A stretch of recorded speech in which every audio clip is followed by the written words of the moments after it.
Hello, Namaskar, Adab, Sat Shri Akal. I welcome you all once again in my exceptionally knowledgeable video that you love every day, and I'm here again back with all the informations that I wanted to give you.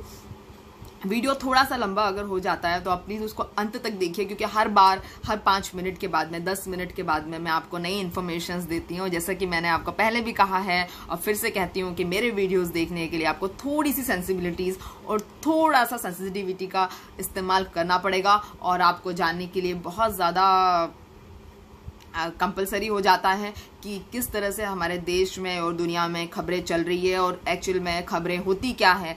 ये मैं आपको विश्लेषणपूर्ण जानकारी देने के लिए रोज़ आती हूँ यहाँ पर, और हम ऐसी उम्मीद करते हैं कि जिस तरह से इस तरह की इन्फॉर्मेशन देने में और बताने में मुझे खुशी हो रही है, उतनी ही ज़्यादा खुशी आपको सुनने में हो रही है, उतना ही ज़्यादा इंटरेस्ट लेके आप इन खबरों को देख रहे हैं, समझ रहे हैं, और बिल्कुल जनरल अफेयर्स है और बिल्कुल करंट न्यूज़ है जिसको आप देख के समझ के और आप अनुमान लगा सकते हैं कि एक्चुअल में आप कितनी गलत फहमी में जी रहे थे और कितनी गलत फहमी का शिकार आप थे, और किस तरह से जो है चीज़ें मैनिपुलेटिव तरीके से आपके सामने परोसी जाती हैं।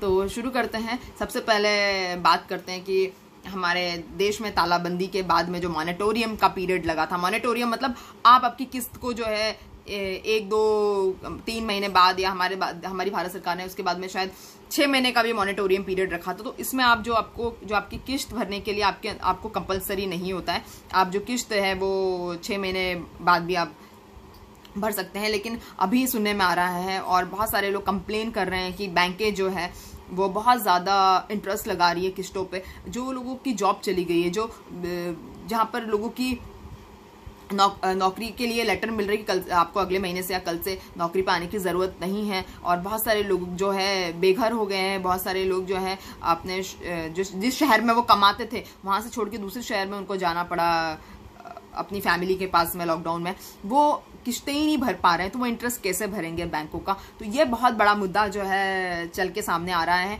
और बैंकें बहुत ही निर्दयी हो गई है जो इस तरह से मॉनिटोरियम में भी जो है इंटरेस्ट एक तरीके से गुंडाई हो रही है बैंकों की तरफ से, जो मॉनिटोरियम में भी जो है पब्लिक को बख्शा नहीं जा रहा है, पब्लिक से पैसा लिया जा रहा है, पैसे की उगाही एक तरफ से पब्लिक से की जा रही है। आपको मैं पहले भी कुछ वीडियोस में बता चुकी हूँ कि किस तरह से CSR कंपनी सोशल रिस्पॉन्सिबिलिटी के चलते PSUs को जो है वो NPA घोषित कर दिया गया है, और कंपनी सोशल रिस्पॉन्सिबिलिटी के चलते जो बड़ी बड़ी कंपनियां हैं वो भी PM केयर्स फंड में पैसे देने लगी है। बैंकों को NPA घोषित कर दिया गया है।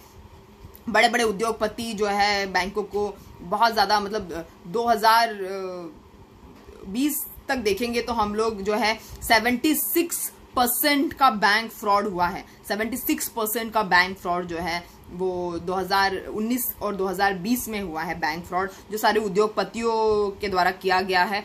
इसमें किसका हाथ है, उद्योगपतियों द्वारा बैंक फ्रॉड किस हिसाब से किया गया है, इन बैंक फ्रॉड्स के मायने क्या है, और इन बैंक फ्रॉड्स को किस तरीके से रोका जा सकता है, और इस बारे में हमारी सरकार बात नहीं करती। कोई भी मेन स्ट्रीम टीवी चैनल इसके बारे में बात नहीं करता कि इस तरह के बैंक फ्रॉड्स किस तरह से रोके जा सकते थे, लेकिन नहीं रोके गए बैंक फ्रॉड्स 76%। और बैंक्स जो है वो लोन लेके रिजर्व बैंक से परेशान है। मैंने आपको ये भी बताया था पिछले कुछ वीडियोस में कि कितनी बैंकों ने कितने लोन जो है रिजर्व बैंकों से लिए हुए हैं, और रिजर्व बैंक जो है बैंकों को संभालने में लगा हुआ है।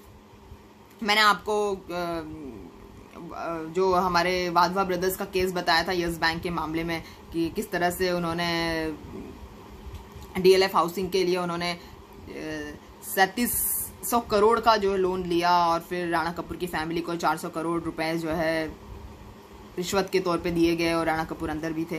तो मैंने इस तरह की चीज़ें आपको पहले भी बताई, अभी भी मैं बता रही हूँ कि 2019 और 20 का मिला के 76% जो है वो बैंक्स फ्रॉड हुए हैं। और बैंक्स फ्रॉड की बात नहीं है, मेनली चीज़ें ये है कि जब हम 50,000 की किस्त नहीं दे रहे हैं तो हम पे इंटरेस्ट लगाए जा रहे हैं। बहुत सारे उद्योगपति जो है वो कंपनियां बंद करके निकल चुके हैं और किसके उनके ऊपर छत्र छाया है, किसकी वजह से ऐसा हो रहा है, वो चीजें वो नाम सामने नहीं आ रहे हैं, वो चीजें सामने निकल के नहीं आ पा रही है। हम लोग जो है एक इमेजिनरी बबल में रह रहे हैं कि हमको लग रहा है कि सब बेहतर है, हमारी सरकार बेहतर है, हमारे बारे में सोच रही है, क्या सोच रही है, कैसे सोच रही है, उसके बारे में हम जानने समझने में इंटरेस्टेड नहीं है। ये तो कुछ भी नहीं है, मतलब और इतनी सारी बैंकें जो है वो मर्ज हो रही है और दिवालिया हो रही है, जिसके बारे में रिजर्व बैंक काफी खासी चिंताएं जता रहा है। और बहुत सारी बैंकें जो है, बैंकों ने पहले सरकार से कहा था कि आप मॉनिटोरियम ना लगाइए, क्योंकि ऐसे में बैंक को लॉस होगा और बैंकों को अपनी कार्यवाही और अपने दैनिक कार्यक्रम चलाने में भी प्रॉब्लम आ सकती है। और ऐसा ही अगर चलता रहा तो आगे आने वाले 6 महीनों में स्थिति बैंकों की बहुत बुरी हो जाएगी। ऐसा बैंकों ने ऑलरेडी गुहार लगाई थी, फिर भी मॉनिटोरियम का पीरियड लगाया गया सरकार ने, क्योंकि सरकार को पैसे डायरेक्ट ट्रांसफर नहीं करने थे, लोन्स देने थे। फिर कहा कि लोन्स देते रहिए, सवाल मत पूछिए, लोन्स देते रहिए। तो ऐसे में जो है प्रॉब्लम्स जो है बद से बदतर हो गई, प्रॉब्लम्स बढ़ती चली गई और जिसका खामियाजाना जो है हम लोग भुगत रहे हैं इंटरेस्ट दे के। मतलब सारी उगाई जो हमारी जेब से की जाएगी। हम भी MRP पे प्रोडक्ट की MRPs बढ़ती जा रही है, MRPs पे इतने हम लोग टैक्स दे रहे हैं, दुनिया भर के हम लोग मेडिकल के खर्चे उठा रहे हैं। अब बचा कुचा तो गुंडागर्दी जो है, हमारे EMIs पे भी हमें टैक्स देना पड़ रहा है। और आपको पता है कि अभी वो ऑनलाइन जो है एक टैक्सेशन वाला भी जो सिस्टम गवर्नमेंट ने लागू किया है, जिसमें किसी भी स्टेट की इनकम टैक्स डिपार्टमेंट दूसरे स्टेट के इनकम टैक्स डिपार्टमेंट में जो छापेमारी कर सकती है, ताकि वो इन्फ्लुएंशियल लोगों के प्रभाव में ना आ जाए। इन्फ्लुएंशियल लोगों का प्रभाव जो इनकम टैक्स डिपार्टमेंट पे रहता है वो ना रहे, और इन्फ्लुएंशियल लोगों का प्रभाव जो है इनकम टैक्स डिपार्टमेंट के अधिकारियों पे जो बनता है उसका उनको फायदा ना मिले, और बहुत सारी तरह की चीजें सामने आ रही थी। खैर, बात करते हैं GST फ्रॉड की। मैंने GST के बारे में आपको कल तफ्तीश से एक वीडियो में बताया था, और GST के बारे में और डिटेलिंग में आपको बताती हूँ कि GST फ्रॉड कैसे हो रहे हैं। हमारे देश में GST goods and services tax लगाया गया था, बहुत सारे देशों में लगाया, सारे तो नहीं, बहुत सारे देशों में GST लगाया गया है। केंद्र सरकार ने राज्य सरकार को बोला कि आप तरह तरह की जो 17 टैक्सेस लगा रहे हैं उसके बदले हम एक गुड्स एंड सर्विसेज टैक्स लगाते हैं। गुड्स एंड सर्विसेज टैक्स में उठा के हम आपको 14% जो आपकी वसूली थी टैक्सों से, उससे 14% हम आपको एक्स्ट्रा देंगे, 14%।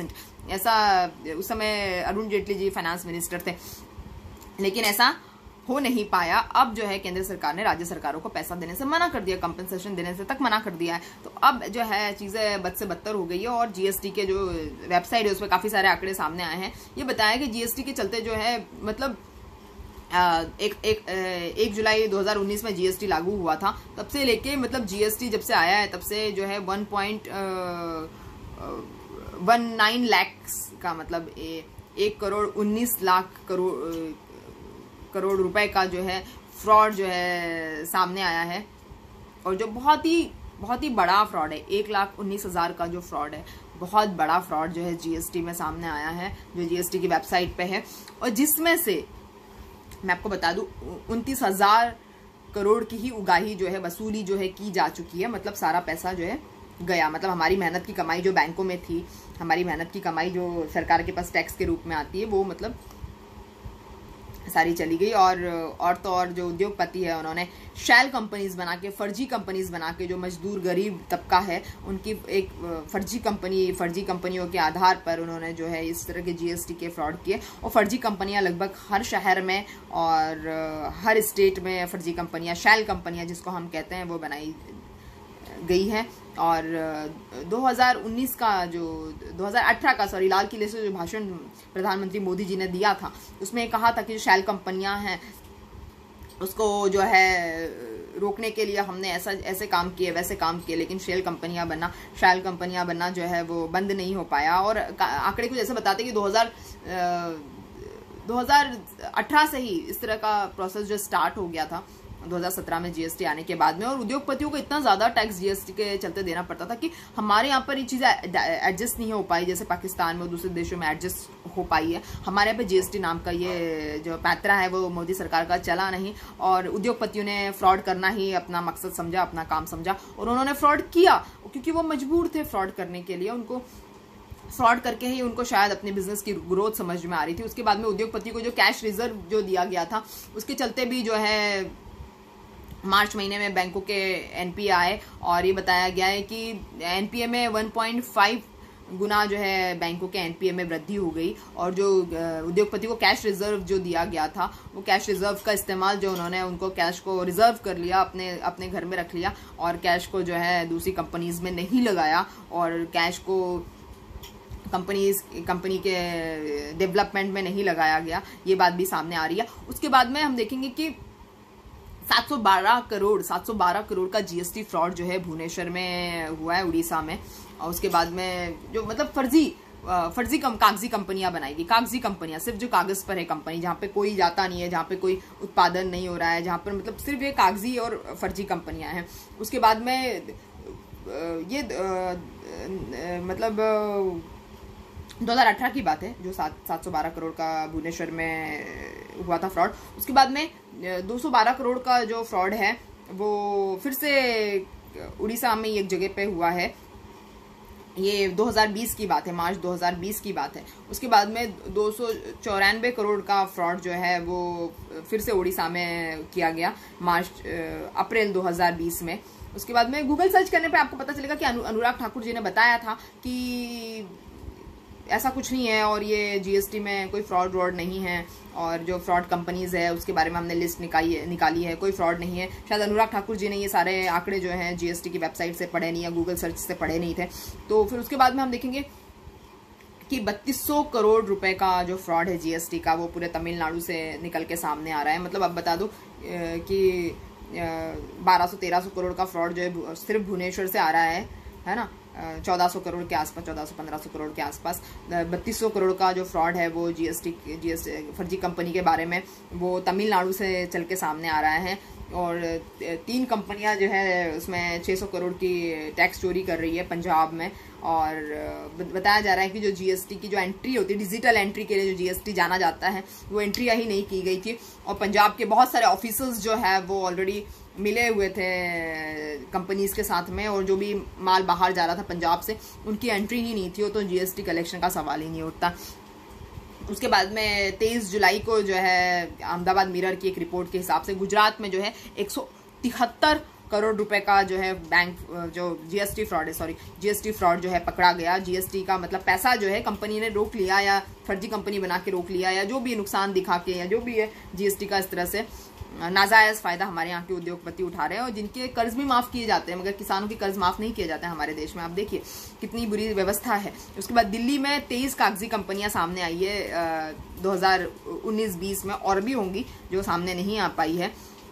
और जिसमें द ट्रिब्यून की रिपोर्ट के हिसाब से जो है दिल्ली में 23 कंपनियां सामने आई है जिसमें मोर देन 400 करोड़ का जो फ्रॉड समझ में आ रहा है। उसके बाद में और भी 512 करोड़ की टैक्स चोरी जो हिंदुस्तान टाइम्स के हिसाब से 3 कंपनियों की आई है कि जिसमें 512 करोड़ की टैक्स चोरी हिंदुस्तान टाइम्स में अभी 2020 में अप्रैल में छापा गया था। तो ये सब चीज़ें बताती है कि जीएसटी जो है वो प्रॉपरली हमारे यहाँ पे काम नहीं कर रहा। तो एक और मोदी सरकार की जो है फेल स्कीम जो है हमको जीएसटी के रूप में देखने के लिए मिलती है।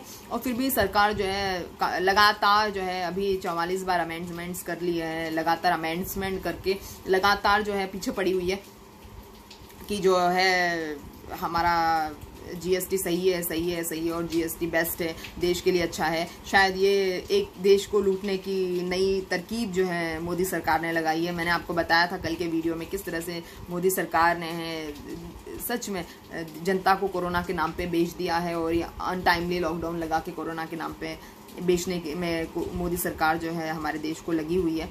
अब आप आगे की बात समझ ही गए होंगे कि ये कौन सी नई बात मैं लेकर आ रही हूँ आपके सामने, रोज नए नए मुद्दे लेकर आ रही हूँ। उसके बाद में मैंने कल आपको जो दूसरे देशों से संबंध है उसके बारे में भी मैंने आपको वीडियो बताया था कि जितने बार मोदी सरकार में मोदी जी जो इतने बार विदेशों में गए हैं लेकिन एक भी देश जो है हमारे साथ में उस तरह से नहीं है। और आप सारे वीडियो देखिए, शेयर कीजिए, सब्सक्राइब कीजिए मेरे यूट्यूब चैनल को और अपने आप को अपग्रेड कीजिए जिसकी बहुत ज़्यादा ज़रूरत आप लोगों को भी है, हम लोगों को भी है, हमारे पूरे देश को अपने आप को अपग्रेड करने की ज़रूरत है। और मेरे ख्याल से थोड़ा सा आपको संयम बरत के वीडियोस को देखना होगा और वही गुजारिश मैं आपसे करती हूँ, आप स्वस्थ रहिए, सुरक्षित रहिए। कोरोना के मामले बढ़ते जा रहे हैं, बारिश के चलते मास्क लगाइए, क्योंकि ये लोग हल्के में ले रहे हैं कोरोना को। मास्क लगाना बहुत ज़रूरी है, हल्के में ना लीजिए। बीमारी बहुत बहुत बहुत गंभीर है, लोगों ने हल्के में लेना शुरू कर दिया कि कोरोना का प्रभाव कम हो गया, जबकि पिछले 24 घंटों में 77,000 से ज़्यादा मामले, जो सबसे ज़्यादा मामले 77,600 समथिंग कुछ मामले सामने आए हैं, जो सबसे ज़्यादा मामले पिछले दिनों में 24 घंटों में कोरोना के आए हुए मामले हैं। तो आप ध्यान रखिए कि आपको कोरोना ना हो, मास्क का इस्तेमाल कीजिए, पब्लिक प्लेसेस से बचिए, मार्केट में ना जाइए, और चीज़ों को अच्छी तरह से धो के इस्तेमाल कीजिए, लगातार सैनिटाइज़र का इस्तेमाल कीजिए, और जो वर्किंग प्लेसेस में डॉक्टर्स है सारे पीपी किट का इस्तेमाल कीजिए, हाथों में ग्लव्स पहनिए। और इसी तरह मैं आपसे मिलती रहूँगी और लगातार आपके लिए जो है विश्लेषण पूर्ण जानकारी जो है मैं लाती रहूँगी।